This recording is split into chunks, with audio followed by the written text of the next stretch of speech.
So today we're going to be looking at, it's a bit chilly, the life and times of Ernest Shackleton.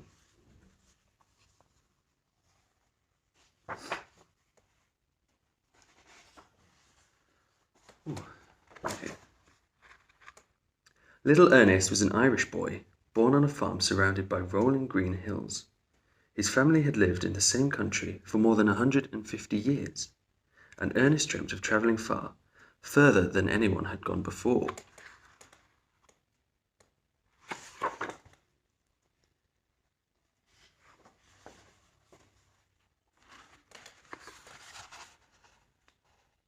He was 6 years old when he dug a hole in the back garden, determined to arrive on the other side of the world. Ernest had 4 qualities of a good explorer: optimism, patience, idealism, and courage.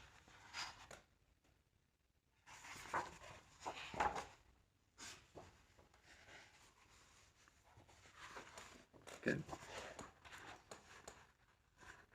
Age 16, Ernest joined the merchant navy and put his heart and soul into becoming a master mariner. He took part in 2 expeditions trying to reach the South Pole, the southernmost place on Earth.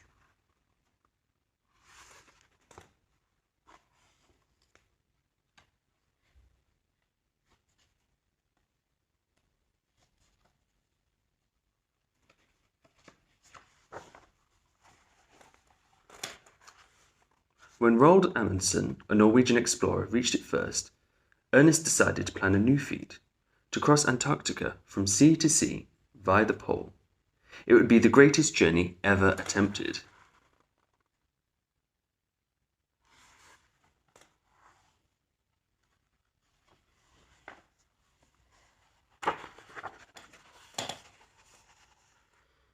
He placed an advertisement in a newspaper that read, "Men wanted for hazardous journey, small wages, bitter cold, long months of complete darkness, constant danger, safe return doubtful. Honour and recognition in case of success. Ernest Shackleton." Many qualified men applied for the job, but for Ernest, their ability to work as a team was much more important than experience.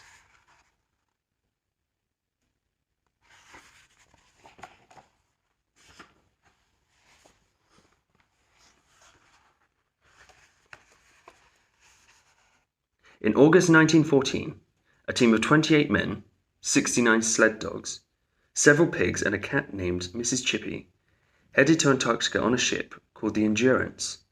It was the most enthusiastic and optimistic crew ever seen.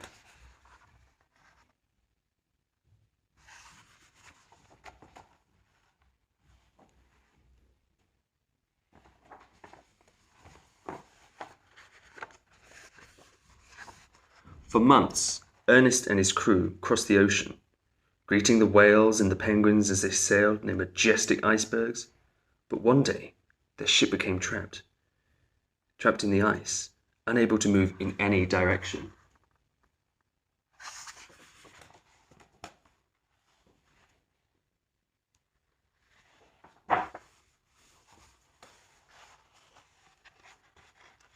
Hoping that when spring came, the ship would be released, Ernest decided to stay calm.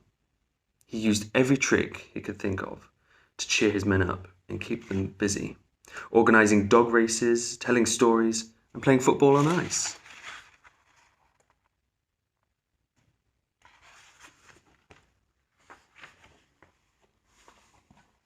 Nine long months passed, and the ice started breaking the ship into pieces. Ernest and his men were left on a drifting floe with few supplies left. Their only chance was to drag the lifeboats to open sea in an attempt to reach land.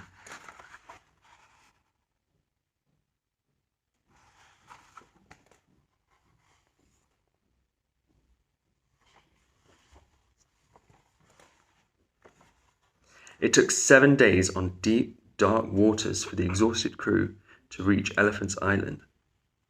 Ernest always stood tall at the tiller, keeping morale high, but there was little hope of being rescued in such a vast, uninhabited land.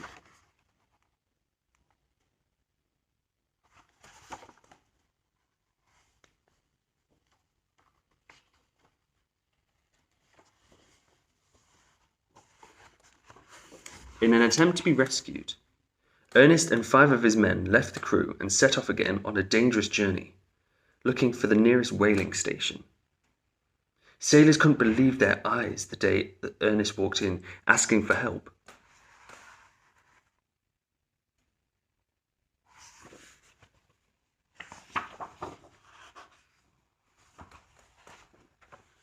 With help at hand, Ernest went back to the island and saved the rest of the crew. Everybody thought it was a miracle that they had all survived, but Ernest never lost faith in bringing his men home.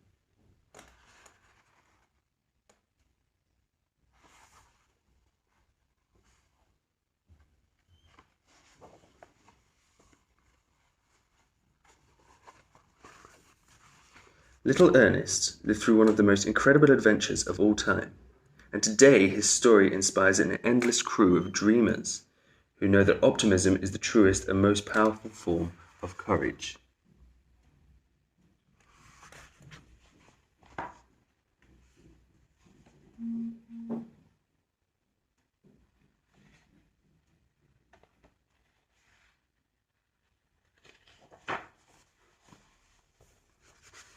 Okay. Ernest Henry Shackleton was born on the 15th of February 1874 in the Irish county of Kildare. The second of 10 children, the family moved to London when Shackleton was 10 years old. His father Henry, a family doctor, hoped that Ernest would follow in his footsteps into medicine, sending Ernest to be educated at the prestigious Dulwich College. But Ernest had other ideas, and with a desire to explore the world, he joined the Merchant Navy aged 16. In 1901, he journeyed on his first expedition to Antarctica, aboard the Discovery. The trip took Shackleton closer to the South Pole than anyone before, and it also forced him home when he fell seriously ill. But when Norwegian explorer Roald Amundsen reached the South Pole in 1911, Shackleton knew his expedition days were far from finished. Attempting to cross Antarctica via the South Pole, Shackleton set out with his crew from London aboard the Endurance on August 1st, 1914. And by early 1915, the ship became trapped in ice, and his crew were forced to live on the floating ice. A year later, they set off in 3 small boats, reaching dry land on Elephant Island. Taking 5 of his crew members with him, Shackleton set off in search of help, crossing 1,300 kilometers of ocean to reach South Georgia, where they found help at a whaling station. The rest of his crew were rescued 3 months later, all of them surviving to tell the tale. Difficulties are just things to overcome, after all, Shackleton once remarked. His optimism and perseverance continue to make his Antarctic expeditions some of the greatest adventure stories still told today. And we have some pictures of Ernest.